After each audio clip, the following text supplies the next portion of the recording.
Ay, kita natin, napakalakas ng hampas ng alon dito sa San Juan, La Union.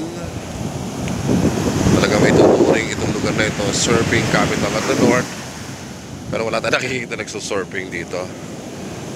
Walang masyadong activities ang karagatan dito. Masyadong lakas. So hindi natin alam kung may ilaw doon sa dulo. Hindi natin alam kung Pilipinas pa yung lugar na yon. Ayan. At siguro dito sa dulo noon yung kapurpurawan rock formation sa dulo. So yun, today is 29 of November, Saturday ngayon, Sunday 31. So, 30 lang, 29 today.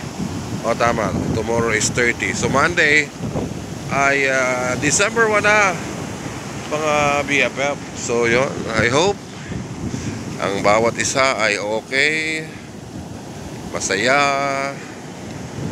at syempre iiwanan natin ang taon ng November ng happy ang bawat isa. Walang problema, magkaroon ng problema, agaran din itong